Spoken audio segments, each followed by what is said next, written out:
Gary, I have a question for you, a holiday question. So many people, including myself, we have lots of things to be grateful for, lots of things, to be thankful for. There really isn't anything wrong with our lives. Yet the holidays, which are supposed to be the happiest time of the year, brings us down. Why is that? You know, I've noticed over my years that Christmas comes in a lot of different holidays come in a lot of different packages. Hanukkah, all of it. All right.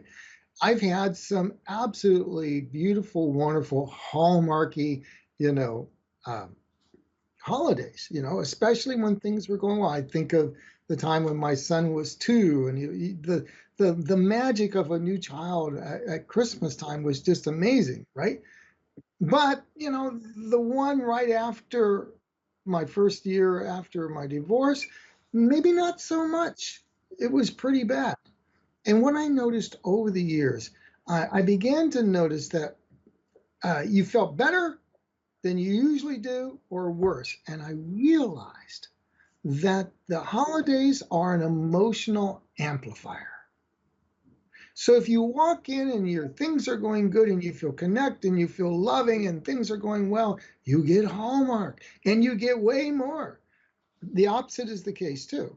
If you're walking in and you're lonely and you're disconnected or there's like COVID going on or you've got a breakup, then you get more loneliness, disconnection, what I call Hallmark. So, Yeah. it dawned on me one Christmas, uh, if this were May 25th, it would just be another day. Hmm. And then I thought, wait a second, why am I giving up so much power and so much of my emotional stability to one day? So what I've noticed is it's an emotional amplifier. It's not an indicator of my state or who I am. It's, my life isn't probably as high as that can be, although I've had some beautiful moments that are just really cool, but you can't live on them all year, right? Nor would it ever be as low. So it's okay to look at and just take what it gives you, but don't absorb all the negativity. It's not you. It's just an amplified state because culture puts so many expectations. Yeah. So learn to create your own experience, recognize for what it is. If you're having a good time, fine, but don't let the downtime be an indicator of who you are because it's an amplifier. It's not that bad. Yeah. Yeah. Great advice. And I think for me is I just it's like the shoulds come in. I should be doing this. I should be doing that. I should be putting up a tree. I should be doing this, and I don't want to, and I'm not going to, and that's okay. This year for me is kind of just a pragmatic Christmas. I've had way more romantic. I've had, well, considerably less, and, and I've done a few things like I've given a neighbor a couple of presents because I knew they had a stroke. And I was just, I thought, so even, I just put on, who can I make happy this year? A couple people. I don't have to make everybody and their mothers happy. I just think, who's in my circle I can do something nice for? And, sometimes I've had Christmases where we couldn't celebrate on Christmas. It had to be like a week or two later, you know.